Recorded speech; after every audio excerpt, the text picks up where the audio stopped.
ஆரம்பிக்கலாமா தம்பி? தம்பி கொஞ்சம் பேச இருக்குப்பா தம்பி. தம்பி கொஞ்சம் பேச. அனைத்து ஊடக நண்பர்களுக்கும் பத்திரிகை நண்பர்களுக்கும் வணக்கம். அனைவருக்கும் இனிய ஆங்கில புத்தாண்டு நல்வாழ்த்துக்கள். உங்களுக்கும் ஆங்கில புத்தாண்டு நல்வாழ்த்துக்கள். நன்றி. எல்லாம் மற்றெல்லாம் சொல்ல மாட்டேங்கிறேன், நீங்கள் ஒருத்தர் சொல்லுங்க.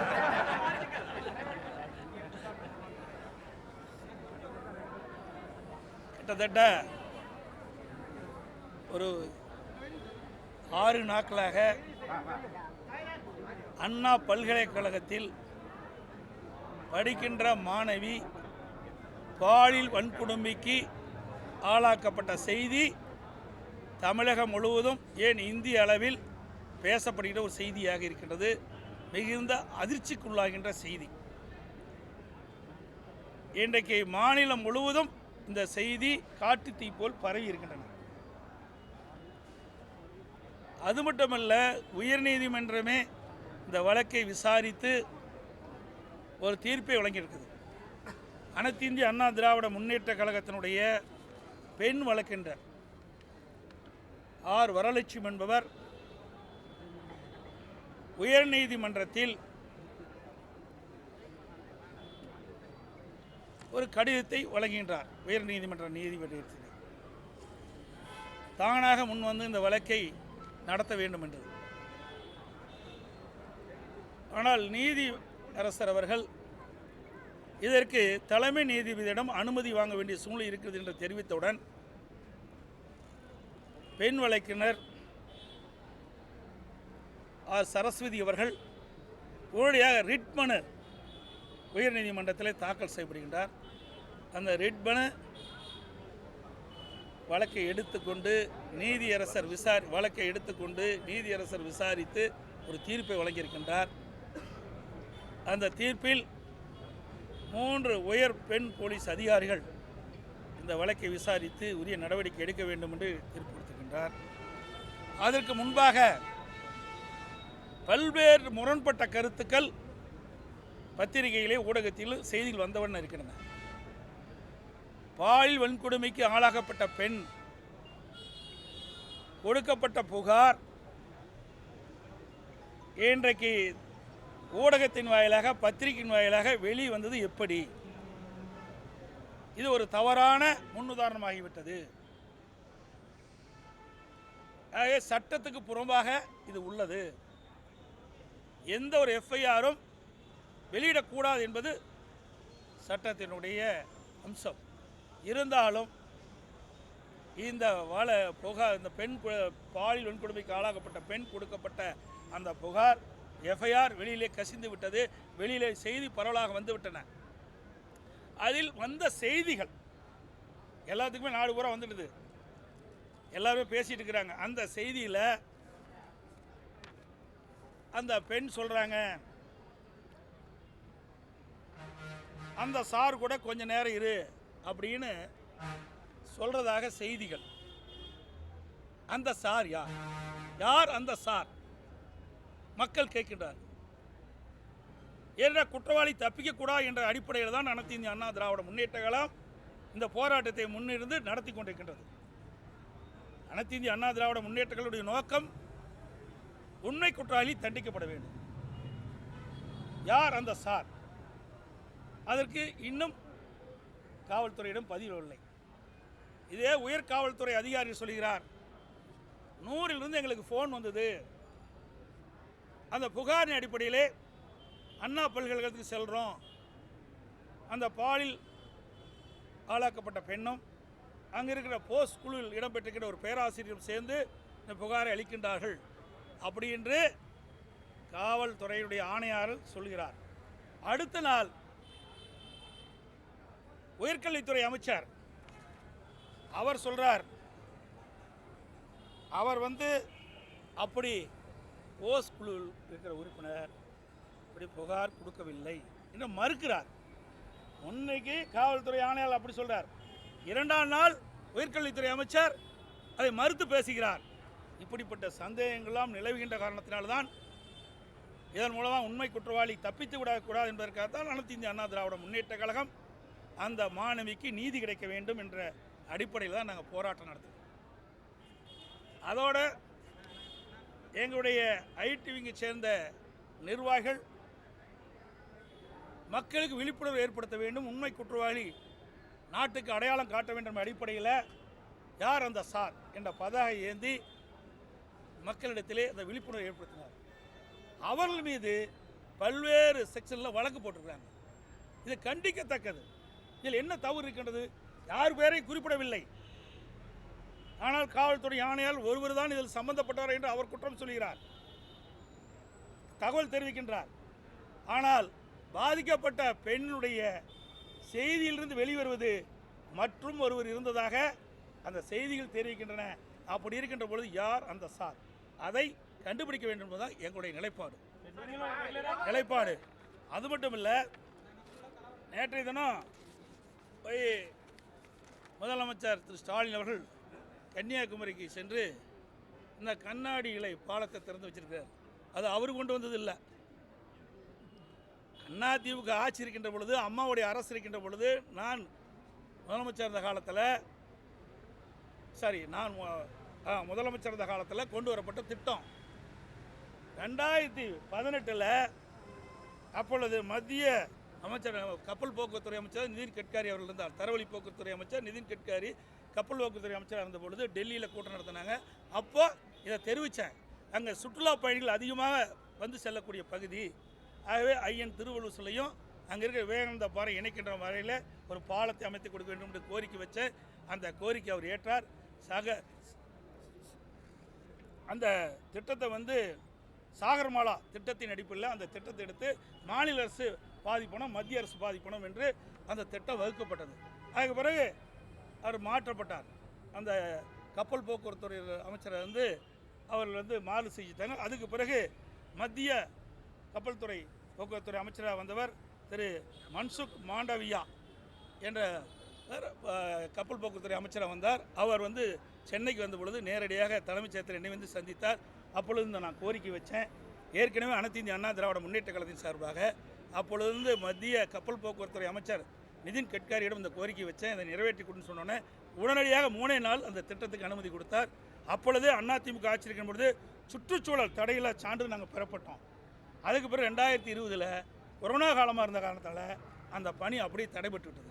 அதற்கு பிறகு வந்த இந்த திரு ஸ்டாலின் மாடல் அரசாங்கம் இப்போ டெண்டர் விட்டு அந்த பணி செஞ்சுருக்குது. கொண்டு வந்தது அனைத்து இந்திய அண்ணா திராவிட முன்னேற்ற கழக ஆட்சியில் என்பதையும் நேரத்தில் தெரிவிக்க விரும்புகின்றேன். அதே போல் நான் இன்றைக்கி தகவல் சொன்னேன். நீங்கள் பார்த்தீங்கன்னா புதுக்கோட்டை மாவட்டத்தில் ஆவுடையார் கோயிலில் ஒரு பெண் நர்ஸுக்கு பாலியல் வன்கொடுமை, அதாவது தன்னுடைய அந்தரங்க படத்தை காட்டி அவர்களை மிரட்டி பணம் பறிப்பதற்காக முயற்சி செஞ்சார் திராவிட முன்னேற்ற கழகத்தைச் சேர்ந்த ஒருவர். அது குறித்து புதுக்கோட்டை மாவட்ட காவல்துறை கண்பார்வையிடம் புகார் கொடுக்கிறார். அவர் அங்கே இருக்கின்ற டிஎஸ்பிக்கு, அறந்தாங்கி இருக்க டிஎஸ்பிக்கு பரிந்துரை செய்கிறார். இன்னும் இது வரைக்கும் எஃப்ஐஆர் பதிவு செய்யும். ஆகவே இந்த ஆட்சியில் பாலியல் வன்கொடுமை நடைபெறுகின்றது, சர்வசாதாரணமாக இருக்குது. பெண்களுக்கு பாதுகாப்பு இல்லை. அப்படியே பாலியல் வன்கொடுமைக்கு ஆளாக்கப்பட்ட பெண்கள் காவல் நிலையத்திற்கு சென்று புகார் கொடுத்தாலும் காவலர்கள் பதிவு செய்வதில்லை. இப்படிப்பட்ட நிலைமை தான் தமிழகத்தில் நிலவி கொண்டிருக்கின்றதை நேரத்தில் தெரிவிக்கிறேன். சார், இந்த யார் அந்த சார்னு சொல்லி நீங்கள் கண்டினியூஸாக இந்த லாஸ்ட் ஒரு 60 டேஸாக கேட்டுட்டு இருக்கீங்க. பட் போலீஸ் சைடில் என்ன சொல்கிறாங்கன்னா அப்படி ஒன்று நடக்கவே இல்லை. ஏன்னா அந்த பொண்ணை அவர் மிரட்டும் போது ஃப்ளைட் மோடில் இருந்து அப்படின்னு சொல்லி போலீஸ் சைட்லேருந்து ரியாக்ட் பண்ணுறாங்க. இது நீங்கள் எப்படி பார்க்குறீங்க? இது யார் புகார் கொடுத்தது? பெண் தானே புகார் கொடுத்தாங்க. அந்த புகாரில் தெரிவிச்சிருக்கிறாங்கல்ல, அதைத்தானே விசாரிக்க வேணும். நீ விசாரிக்காதையே ஒருவர் தான் அங்கே இருந்தார் என்று சொல்கின்ற பொழுதுதான் சந்தேகம் ஏற்படுது. அந்த சந்தேகத்தை போக்க வேண்டும், உண்மை குற்றவாளியை கண்டுபிடித்து தண்டிக்க வேண்டும் என்பதுதான் எங்களுடைய கோரிக்கை. உயர்கல்வித்துறை அமைச்சர் இல்லாத ஒரு சாரை இவங்க உருவாக்குறாங்க, இவங்க கேட்டு ஆர்ப்பாட்டம் நடத்திட்டு இருக்காங்க, அரசியல் ஆதாயம் தேட பார்க்குறாங்கன்னு ஒரு புகார் வச்சிருக்காங்க. புகார் கொடுத்தது யாருங்க? நாங்களே அதிமுக புகார் கொடுத்தோம். பாதிக்கப்பட்ட பெண் தான் புகார் கொடுத்தாங்க. அந்த பாதிக்கப்பட்ட பெண் கொடுத்த புகாரில் தான் இது இடம்பெற்றிருக்குது. அப்படின்னா அமைச்சர் யாரையும் காப்பாற்றுறதுக்காக இதை பேசிகிட்டு இருக்கார். அதனால தான் இந்த போராட்டமே வலுத்துட்டு இருக்குது. ஏதோ தங்களுக்கு வேண்டியப்பட்ட ஒருவரை காப்பாற்றுவதற்காக இத்தனை அமைச்சர்களும் குரல் கொடுத்துட்டு இருக்கிறாங்க. இன்றைக்கி பார்த்தீங்கன்னா இந்த உயர்கல்வித்துறை அமைச்சர் கொடுக்குறாரு, சட்டத்துறை அமைச்சர் அப்புறம் பேசுகிறாரு, அதுக்குப்பட்ட பிறகு சமூகத்துறை கீதாஜீவன் பேசுகிறாரு. இவ்வளோ பேர் பேசுறதுக்கு என்ன காரணம்?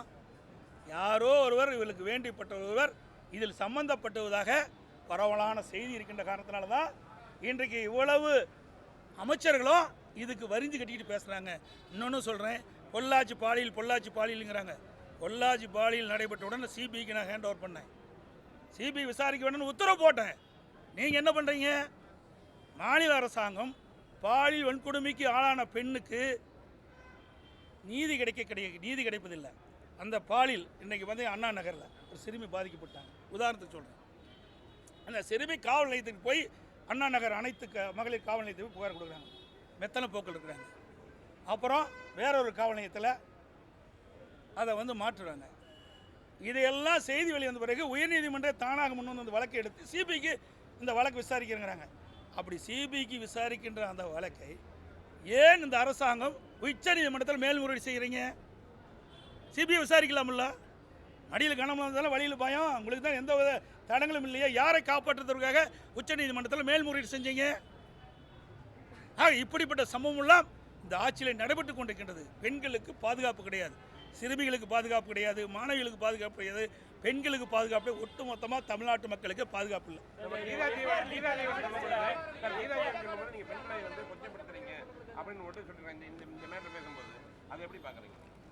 பொள்ளாச்சியில் பேசும்போது இந்த என்ன போனாலும் இந்த மந்திரி கீதாஜீவன் அங்கேயும் பெண் தானே, எப்படிலாம் ஆர்ப்பாட்டம் பண்ணாங்க, நாங்கள் அப்படியே பண்ணுறோம்.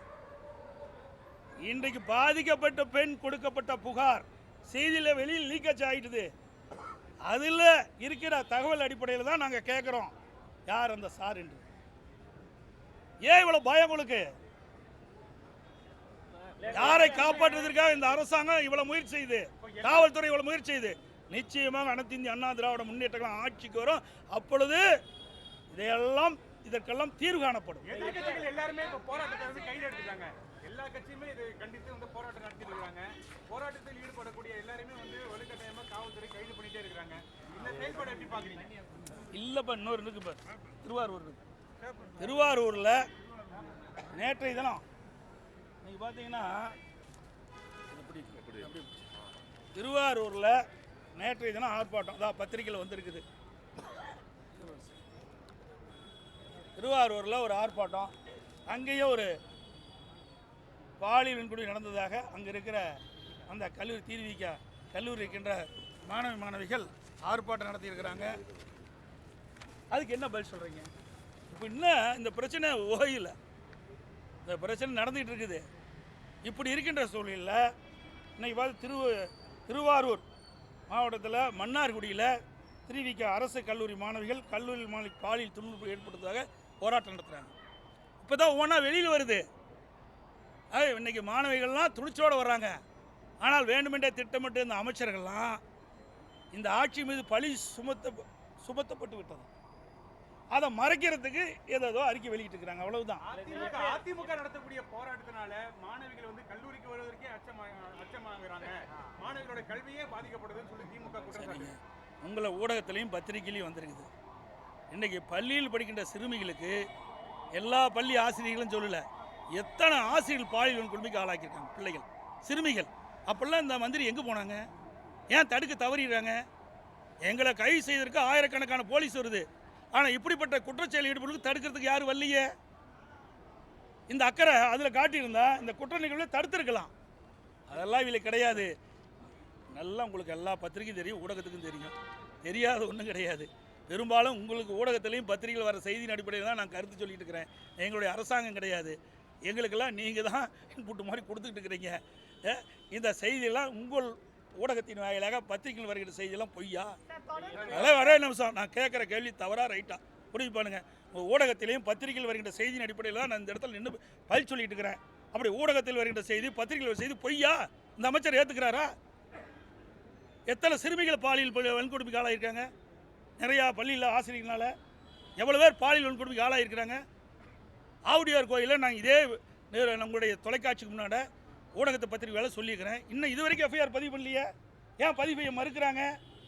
அங்கே இருக்கிற ஒரு அமைச்சர் உடைய தூண்டுதல், அங்கே இருக்கிற அமைச்சர் பாதுகாப்பு கொடுத்துட்ருக்கிறார். அதனால தான் நாங்கள் சொல்கிறோம், இன்றைக்கு நம்முடைய சென்னையில் எத்தனை பேர் பாதிச்சிருக்கிறாங்க. நான் சொன்ன ஏற்கனவே அண்ணா நகரில் பாதிச்சிருக்கிறாங்க. இன்னொரு மாணவி மனவளங்குன்றிய ஒரு மாணவி, கல்லூரியில் படிக்கிற மாணவி, பல பேர் பாலியல் கூட ஆளாகிருக்கிறாங்க. இப்படி சமீப காலமாக ஏற்பட்டது நிறையா இருக்குது. ஆவுடையார் கோயிலில் யார் இந்த அமைச்சர்? யார்? கட்சி மாறி போன அமைச்சர், விசுவாசம் இல்லாத அமைச்சர். நன்றின்னு ஒரு சொல்லு இருந்தால் இவருக்கு பொருந்தாது. அனைத்து இந்திய அண்ணா திராவிட முன்னேற்ற கழகத்துடைய தொண்டனுடைய ரத்தத்தை வியர்வையாக மண்ணிலே சிந்து இவரை வெற்றி பெற செய்தாங்க. அம்மாவுடைய கருணையால் இவரை அமைச்சராக்குனாங்க. அந்த அடையாளத்தை வச்சு தான் அங்கே அடைக்கலம் கொடுத்துருக்காங்க திமுகவில்.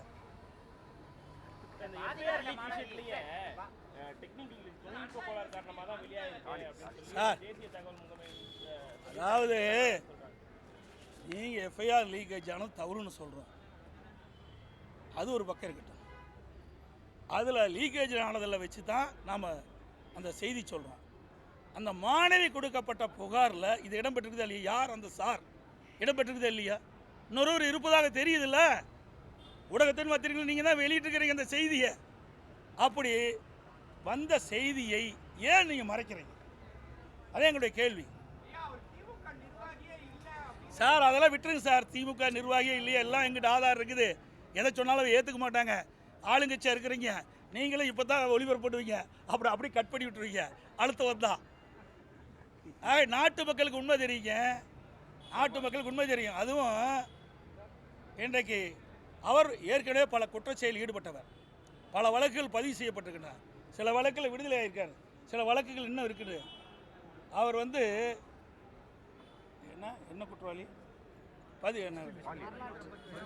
சரித்திர பதிவேடு குற்றவாளி, சரித்திர பதிவேடு குற்றவாளி.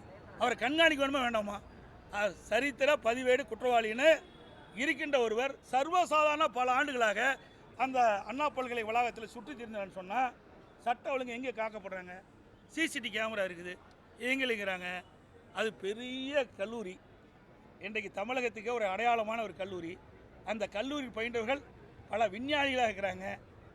இன்றைக்கு ஒரு முதன்மை பொறுப்பு இருக்கிறாங்க. நம்ம நாட்டில் மட்டும் இல்லை, வெளிநாட்டில் இருக்கிறாங்க. அப்படிப்பட்ட கல்லூரியிலேயே இன்றைக்கு சிசிடிவி கேமரா இயங்கலை. அப்படி சிசிடிவி கேமரா இயங்காத போது எப்படி இந்த உண்மை குற்றவாளியை கண்டுபிடிக்க முடியும்? இவர்களே உண்மையை சொல்ல மாட்டேங்கிறாங்க, இவர்களே உண்மை மறைக்கிறாங்க. இன்னொன்று, சிசிடிவி கேமராவும் அதில் சுமார் 70 கேமராவில் 57 தான் இயங்குதா சொல்கிறாங்க. அப்புறம் இப்போ என்ன உங்கள் பத்திரிகையில் பார்த்து இன்னும் அதிகமாக இருக்குது சொல்கிறாங்க. அதையும் உண்மையாக மறைக்கிறாங்க.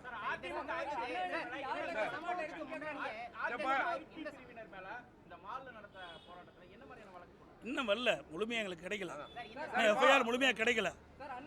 ஒரு பேரை போட்டு இதில் மேலும் பல பேர் இதில் இணைந்ததாக சொல்கிறாங்க. இன்னும் முழுமையாக கிடைக்கல. முழுமையாக கிடைத்த பிறகு அந்த தகவலை உங்களுக்கு சொல்கிறேன். குற்றவாளியோட வீட்டில் மந்திரிகள் மந்திரி சாப்பிட்ட மாதிரியும் துணை மேயர் சாப்பிட்ட மாதிரிலாம் காட்சிகள்லாம் வந்ததில்ல. இப்போ அதே மாதிரி இப்போ அவங்க அதை பற்றி நீங்கள் என்ன கருதுறீங்க? அதே மாதிரி இப்போ மகளிர் ஆணையம் அவங்க பார்த்துட்டு வரும்பொழுது காவல்துறை நிறுத்தப்பட்டு காவல்துறை நிறுத்தியிருக்குன்னு சொல்லியிருக்காங்க. அது நீங்கள் என்ன சொல்லுங்கள்? அதாங்க, நாங்கள் எதை சொன்னாலும் மறுக்கிறாங்க. முன்னாடி அமைச்சர்கள் ஏதாவது ஒன்று சொல்லி மக்களை குழப்ப பார்க்குறாங்க. இதையெல்லாம் ஏற்கனவே தம்பி சொன்ன மாதிரி அவர் கட்சியிலே இல்லைங்கிறாரு. கட்சியிலே இல்லாதவர் எப்படி பவள விழாவில் எப்படி போய் கலந்து கொள்ள முடியும்? கட்சியில் இல்லாத ஒருவர் எப்படி போய் பவள விழாவில் கலந்து கொள்ள முடியும்? ரெண்டாவது, அவர் முரசொலியிலே வந்திருக்குதா சொல்கிறாங்க, எனக்கு கிடைச்ச தகவல். அடுத்தது அமைச்சர் ஒருவர் வீட்டில் போய் சாப்பிட்றதாக தகவல். இதெல்லாம் சொன்னால் மறுப்பாங்க. அதனால தான் நான் மக்களிடத்திலே விட்டுட்டேன். ஊடகமும் பத்திரிகையும் நியாயமான இந்த கருத்தை வெளிப்படுத்தணும். உயர்நீதிமன்றம் இன்றைக்கி ஒரு நல்ல தீர்ப்பு கொடுத்துருக்குது, அதை வரவேற்கிறோம். அதன்படி உண்மையாக இந்த விசாரணை நடைபெற்று உண்மை குற்றவாளி தண்டிக்க வேண்டும். அதுதான் எங்களுடைய நிலைப்பாடு.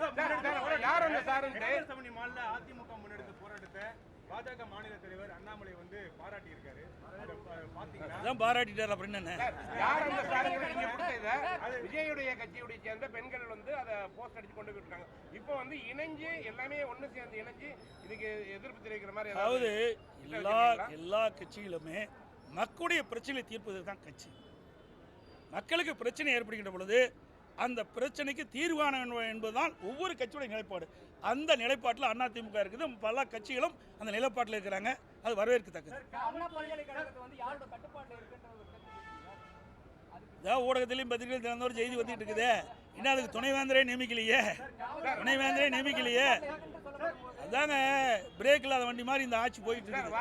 வரக்கூடிய புத்தாண்டுல வந்து உங்களுடைய எழுச்சி எப்படி இருக்கு?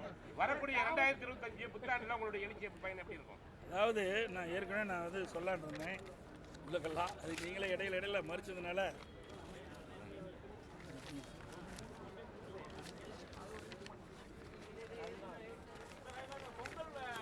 ஒரே நிமிஷம். 2024ஆம் ஆண்டு பெண்கள் பாலியல் வன்கொடுமைக்கு அமைந்த ஆண்டாக உள்ளது. நாளை மலர்கின்ற 2025ஆம் ஆண்டு பெண்களுக்கு பாதுகாப்புள்ள ஆண்டாக மலர இறைவனை பிரார்த்திக்கிறேன். அனைத்து ஊடக நண்பர்களுக்கு பத்திரிகை வணக்கம், நன்றி.